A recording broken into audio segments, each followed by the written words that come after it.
Hello and welcome to this video on making your own cutting paste. Cutting paste is not an essential tool for your bonsai, but it has both advocates and critics.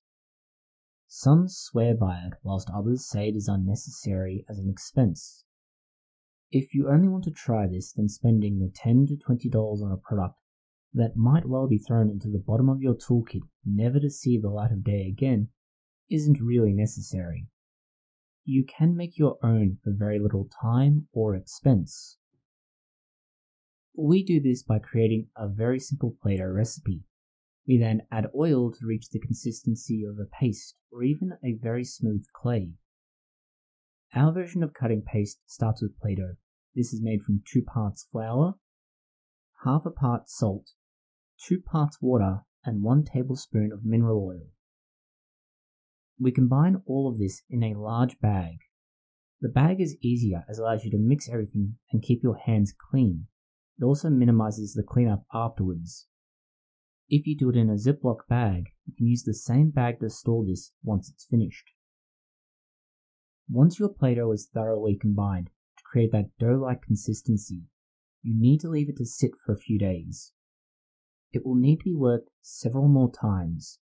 This will create not only an even final product, but also an even dough consistency. There'll be no floury lumps in there. This makes turning it into a paste much easier. If you do not do this, those pockets of flour, oil, and water will remain. The problem is, you will only find them as you go to use it, and this means you then need to go back and prepare more, or go back to your supply, remove more of it, and use it. After you've prepared the dough, you can then start adding mineral oil to it again. This dilutes the Play-Doh to a paste-like consistency. It produces a reliable and effective seal like most commercial cutting paste products, but this is significantly cheaper.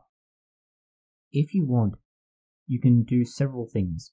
You can either prepare one large batch and put this in a freezer to keep it safe and stored, or you can prepare a much smaller quantity using exactly the same ratios. As you go through working it, you'll find that in the days where the dough sits, those pockets of flour will be worked out, but you'll also need to look at working in more oil. This is because over time, the flour will absorb what oil you do add, and this is good for several reasons. Most importantly, it helps to get the oil concentration right for what you want. It means you can have it correct at one moment and then adjust as needed. This is all a result of the way the flour, or more accurately, the long starch chains, go through a very slow but steady process of hardening, breaking, and rebuilding bonds. This is gradual, so the product will slowly change over time, and it's worth keeping an eye on it. You can see here how the mixture is hardened and dried on top of the dough ball. There are a number of caveats to this process. The first and most important is that you can use any oil. We use mineral oil because it is inert and will not stagnate like vegetable or animal-based oils. This helps to keep pathogens out of your trees. The amount of oil you need will vary, and this will depend very much on the final appearance and format that you want.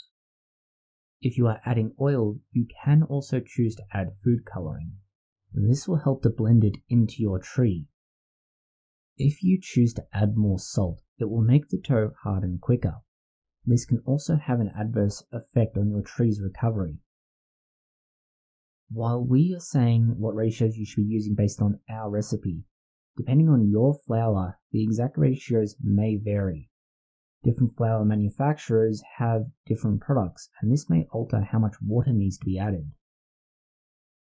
If you are trying to prepare this and in a rush, you can make everything in one batch, that is, flour, water, and oil, without the need to add more oil. You should only do this if you are confident in the exact amounts that you need. This largely skips the process of making the Play-Doh ball and then adding oil. It will however need several days to work to make sure you remove all of the flour pockets.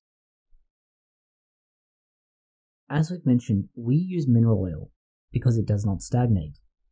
Organic or animal-based oils will do that. The second reason we use oil is that it's necessary. It will help to separate and break up some of the long starch chains that are in the flour.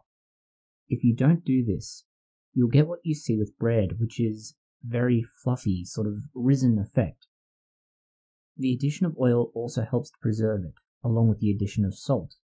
By adding an inorganic oil, you remove one of the possible ways you could sustain a pathogen in there. This is a very basic but surprisingly effective way of making your own cutting or wound paste. Some of the commercial varieties have a variety of additional elements to them that are more difficult to incorporate into your own variety or your own homemade version of this. A DIY wound paste like this is going to be more often than not good enough for the job. If you need something more advanced or fancy, then you are worth spending the money on buying something in that is specifically made for it. This very fundamental recipe can be modified for different tree species that need different types of wound paste. As you may or may not know from our past videos, different tree species may need their own particular changes. Thank you for watching this video. If you found it interesting, consider liking, sharing, and subscribing. Please post any comments, questions, or suggestions you might have below.